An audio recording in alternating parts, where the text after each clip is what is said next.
I think ultimately the burning question is, would I have one of these to replace my very own Mark II Seat Leon Cupra?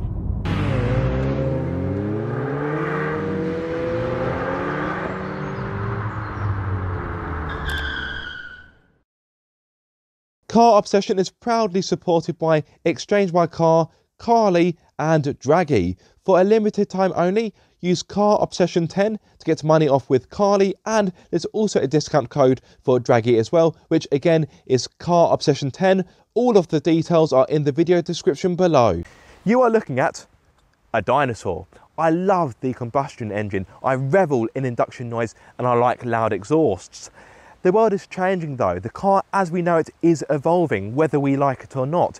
I've driven a few electric cars and to be honest, none of them have really set my world alight.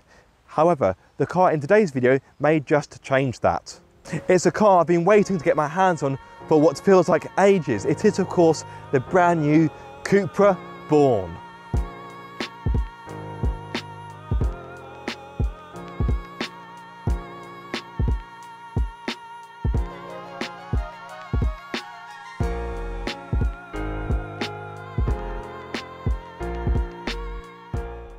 Built on Volkswagen's MEB platform, the Cupra Born is essentially a sportier, arguably sexier version of the Volkswagen ID3. There's 3 batteries on offer. You have the base model, 45 kilowatt hour, which offers 211 miles of range. You then have the mid-range 58 kilowatt hour battery, which offers 260 miles. That's what I've got here. Or if you want to go all out, you can get the 77 kilowatt hour battery, and that has a range of 335 miles. Now you can get this battery configuration with the Cupra e-boost function that gives you more power, around 230. This car doesn't have that. Come on Cupra, help me out here. And that e-boost function comes on the 77 kilowatt hour battery as standard. Now as I've mentioned, this car doesn't have the e-boost function, but even so it offers a good amount of power. More specifically, this has 204 horsepower along with 310 Newton meters of torque. Now the Cupra Born can get to 62 miles per hour in just 6.6 seconds, depending on which configuration you go for. This configuration will do it in 7.3, which isn't as fast, of course, but it's still respectable. It's about the same as a Mark I Seat Leon Cupra R. The top speed, in case you're really wondering, is just south of 100 miles per hour, but let's be honest, that's pretty irrelevant. Before I hit the road, here's 5 things to know about the Cupra Born. Despite this being a hatchback, believe it or not, power is fed to the rear axle. Ooh, sporty. The batteries are located between the rear axle and the front axle, meaning there's almost a perfect 50-50 weight distribution. If you use a 135 kilowatt charger, you can get 62 miles of range from just 7 minutes of charging. Very handy if you're caught short. Not only do these seats look fantastic, but they're made using upcycled marine plastics. And last but not least, even though there is a button on the steering column to start the car, you don't actually need to use it. Instead, you can simply put your foot on the brake, the car wakes up, put it into drive, and away you go. Easy peasy. Goodbye.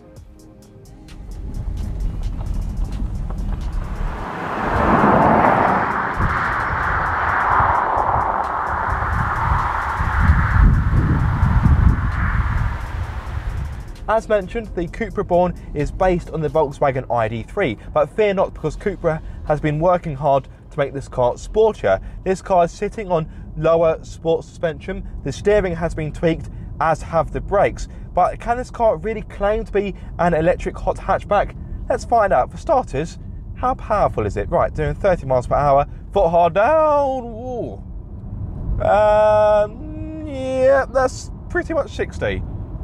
Okay. It doesn't hang about. Although there's very little in the way of noise or proper theatre when you put your foot down, the acceleration is genuinely dramatic. And it does do enough to pin you in the back of your seat. I've also got body hugging sports seats, which really hold you in place nicely. They're snug, they're comfortable, they're supportive, and they look fantastic. And of course, they're made using marine plastic, so better for the earth. Everyone's a winner. Although I would argue the seating position is higher than I would like. This car is meant to be a performance hatchback, but even so, it feels like I'm sat on the car rather than in it. Now, of course, underneath me, I have the batteries, and that will, of course, raise the seating position. But yeah, I won't lie, the first time I stepped into this car, I set the driver's seat to its lowest and thought, oh, that's it, it won't go any lower. So yeah, there is a bit of a bugbear. Whilst I'm on the topic of bugbear, sorry to start things in a rather negative tone, the ride. Now, this car is the range-topping V3, and as such, I get 20-inch, yes, 20-inch alloys.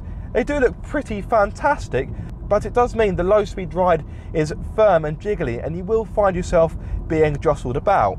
Now, to be fair, once you get the car up to speed like I have now, the ride is more compliant than you may think. Okay, down these country roads where you've got lots of undulations and imperfections, I am bobbing about in my seat a little bit, but when you get it on the motorway, you'll find this is a more capable cruiser than you may have anticipated.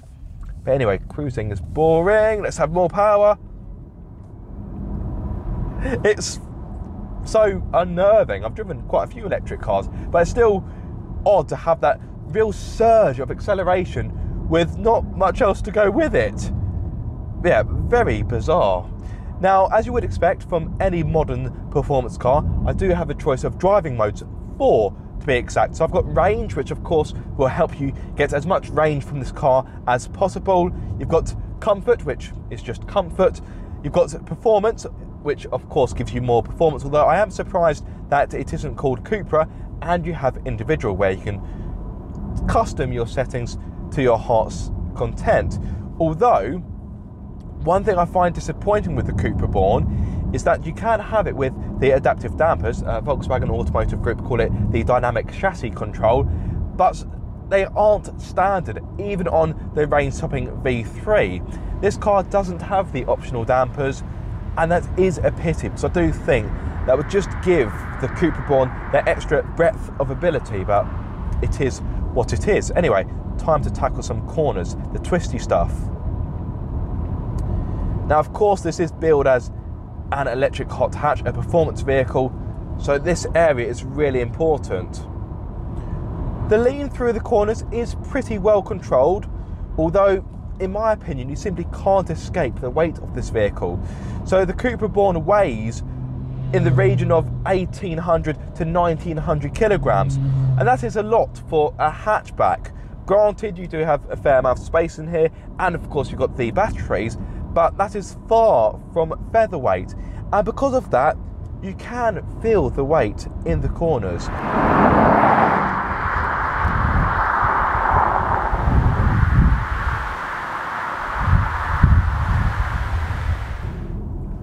Despite the steering not quite being as sharp as what I was hoping, I can't argue with the weighting. It's well weighted, particularly in performance mode, and on the whole it does a good job of getting the car around the corners, which is obviously important.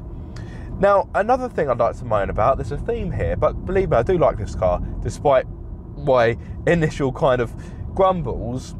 This car is wearing Continental Eco Contact 6 tyres, which of course will be better for range because they'd be more economical, they'd have a lower rolling resistance and so forth.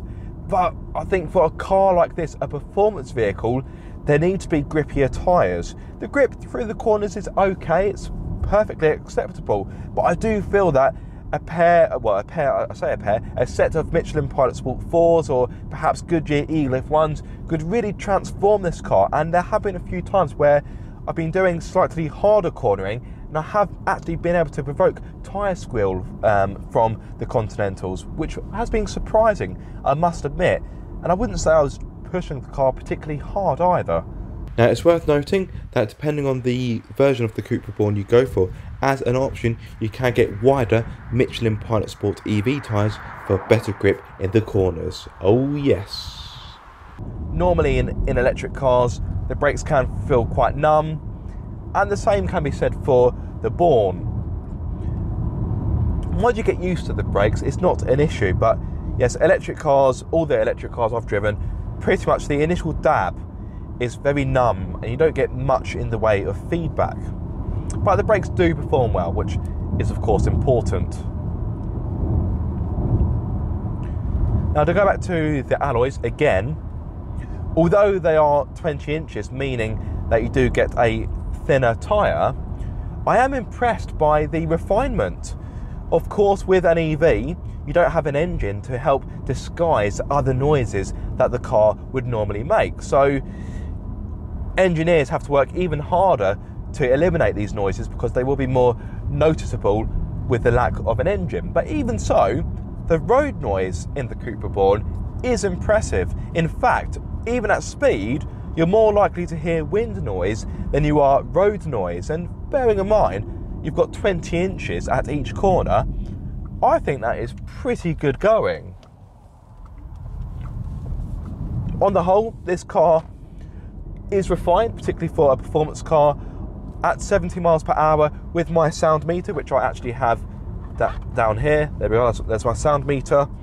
At 70 miles per hour, I got 68 decibels, which makes it one of the quietest cars I've tested. But with it being an EV, that's no surprise really, is it? Now, let's touch upon the more mundane but important things, such as visibility. Visibility on the whole, I've got no complaints with. Okay, the rear window is a little bit shallow, but I've had no problems seeing out of the back. You do have these little triangular windows to help with front visibility, but even so, I have found that the thick A-pillars have obstructed me at some points at junctions. Not enough to be dangerous, but I'd say enough to be inconvenient. And of course the door mirrors, well, the door mirrors, got no problem with them. Whilst I'm on the topic of sensible things, let's cover practicality. In the front, there are a decent amount of cubby holes, although the glove box is disappointingly small. The front seats are electronically adjustable, but there is no memory function for the driver's seat, which is a little bit disappointing. The touchscreen is a bit fiddly to use, and the window switch function is over-engineered and is begging to go wrong, but the ID3 has the same issue. Onto the boot, which is larger than I was expecting. I thought the EV powertrain would compromise this area somewhat, but I was wrong. Open up the tailgate and you'll be greeted by 385 litres, which is 5 more compared to the more conventional Cupra Leon, and it's also more than the Renault Zoe. It isn't quite as large as the Hyundai Ioniq 5 or the Kia EV6, but as I'm sure you'll agree, it is still very usable. The opening to the boot is square. It is pretty practical, although there is quite a large load lip into the boot. So if you're loading bigger, heavier items, or perhaps dogs, you may find it to be a bit of a faff. Now you can get an adjustable boot floor, but that is an option, sadly. Come on Cupra, why are you being so tight-fisted?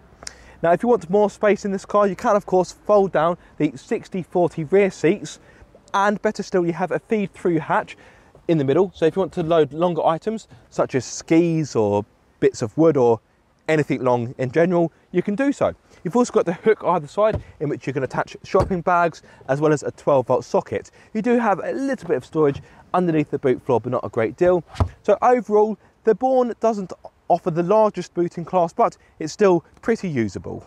Step into the rear, and even if you're blessed with height like me, I'm 6'2", you'll find a good amount of knee room and a very good amount of leg room as well. By the way, the driver's seat is set for my height, so I am a tall person sat behind a tall person's driving setup. But even so, as you can see, I've got loads of space, so I'm very happy. Headroom isn't quite as impressive. I've got about a centimetre or so spare, maybe not even that much. So if you do happen to be taller than me, you may find the back of the Cupra Born a bit of a squeeze. Speaking of squeeze, I think it would be too much of a squeeze to get 3 adults in the back, but of course 2 adults will be absolutely fine. Now if you must have 3 people in the rear, you'll be pleased to know that there's no nasty transmission tunnel going down the middle, so the person sat in the middle of the car won't have to navigate that, as the floor is virtually flat. That is of course good. Now as you can see, I've got a child seat fitted in the rear. Mrs. Car Obsession fitted that, and she said it was pretty easy. The doors open fairly wide, not quite 90 degrees, but wide enough to make it easier. And she said overall the task was easy because the seats contour nicely to the child seat. Now by the way, in case it's a plus point for you, the front seat as standard also comes with ISOFIX points. So if you'd rather have your child in the front, you do have that as an option. In regard to practicality, in the back is pretty good. I've got door bins which can swallow up a 1 litre bottle with no problem, small map pockets, and a centre armrest for added comfort, as well as having 3 cup holders. You've also got not 1 but 2 USB Type-C ports in the rear, and you've also got a hook either side in which you're going to hang up an item of clothing. So overall, I'm quite happy with the rear. Now let's talk prices. The Cupra Born is available in 3 trim levels, V1, V2 and V3, with respective starting prices of £34,715, £36,635 and £38,390. Even the base model has a healthy amount of kit, but for ease I'm going to focus on the car tested here, which is the V3 trim level. As standard, it offers 20-inch alloys, LED lights, tinted rear windows, 12-inch touchscreen with DAB radio, Bluetooth, smartphone connectivity and navigation, 5.3-inch digital instrument cluster, adaptive cruise control, reversing camera, front and rear parking sensors, dual zone climate control, AR head-up display, wireless phone charging, plus more.